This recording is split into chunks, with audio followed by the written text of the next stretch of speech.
హెచ్ఆర్పిడబ్ల్యూఏ media ప్రేక్షకులకు human rights protection and welfare awareness organisation తరఫున హృదయపూర్వక నమస్కారాలు తెలియపరుస్తూ ఈరోజు మనము రాజీవ్ యువ వికాస్ పథకం గురించి మనం చర్చిద్దాము.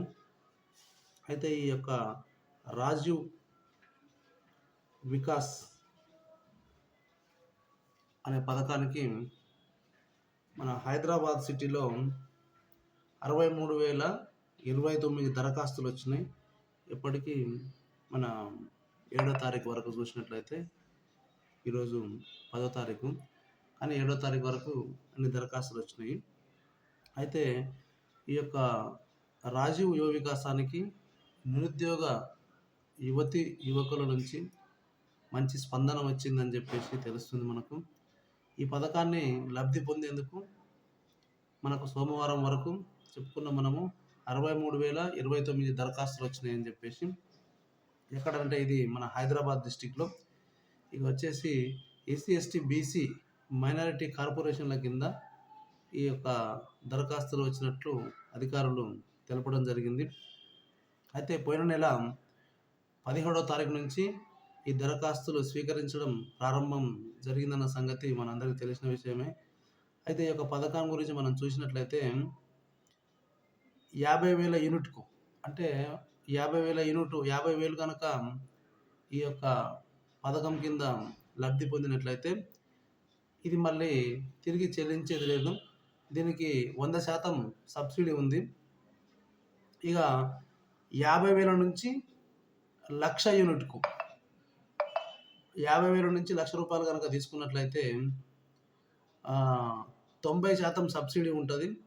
ఒక 10% మాత్రమే బ్యాంకు రుణం ఉంటుంది. అది మనము ఇక లబ్ధి పొందిన వారు చెల్లించుకోవాల్సి ఉంటుంది. ఇక 1,00,000 నుంచి 2,00,000 వరకు కనుక తీసుకున్నట్లయితే, ఈ యొక్క పథకం కింద లబ్ధి పొందినట్లయితే 80% సబ్సిడీ ఉంటుంది. ఒక 20% మాత్రం బ్యాంకు రుణాన్ని చెల్లించుకోవాల్సి ఉంటుంది. ఇక 2,00,000 నుంచి 4,00,000 కనుక ఈ మధ్య ఎంత తీసుకున్నా కూడా అమౌంట్, దానికి వచ్చేసి 70% సబ్సిడీ ఉంటుంది. ఒక 30% మాత్రం బ్యాంకుకు రుణం చెల్లించాల్సి ఉంటుంది అని చెప్పారు. అయితే ఈ యొక్క పథకాన్ని పొందడానికి అందరికీ తెలిసిన విషయమే. ఆధార్ కార్డు కానీ, రేషన్ కార్డు లేదా ఆదాయం సర్టిఫికేటు, కులం, పాన్ కార్డు, బ్యాంకు ఖాతా. ఇక దివ్యాంగులు అయితే సదరన్ సర్టిఫికేట్తో లాస్ట్ డేట్ వచ్చేసి ఈ నెల 14లోగా దరఖాస్తు చేసుకోవాలని చెప్పి అధికారులు సూచిస్తున్నారు. ఇక ఈ యొక్క పథకం గురించి విన్నారు కదా. మనకు 50,000 తీసుకున్నట్లయితే 100%, అంటే పూర్తిగా సబ్సిడీ ఉంది. దానికి 50,000 నుంచి ₹1,00,000 తీసుకున్నట్లయితే 90% సబ్సిడీ ఉంది. ఒక 10% మాత్రం బ్యాంకు రుణం చెల్లించాలి. ఇక 1,00,000 నుంచి 2,00,000 వరకు తీసుకుంటే 80% సబ్సిడీ ఉంటుంది. 20% బ్యాంకు రుణం చెల్లించాల్సి ఉంటుంది. 2,00,000 నుంచి 4,00,000 కనుక తీసుకుంటే 70% సబ్సిడీ ఉంటుంది. 30% బ్యాంకు రుణం చెల్లించాల్సి ఉంటుంది. మరి ఈ యొక్క పథకాన్ని పొందడానికి రేషన్ కార్డు, ఆధార్ కార్డు, ఆదాయం సర్టిఫికెటు, నెక్స్ట్ కులం సర్టిఫికెటు, పాన్ కార్డు, బ్యాంకు ఖాతా, ఇవన్నీ ఉండాలి. ఇక దివ్యాంగులు అయితే సదరన్ సర్టిఫికెట్తో. చివరి తేదీ ఈ నెల 14వ తారీఖు అని తెలియపరచడం జరిగింది అధికారులు.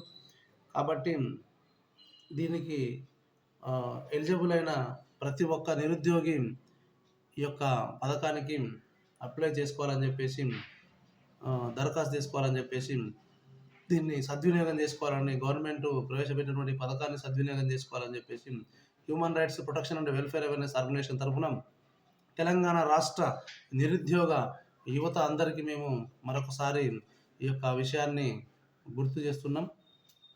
థ్యాంక్ యూ, ధన్యవాదాలు.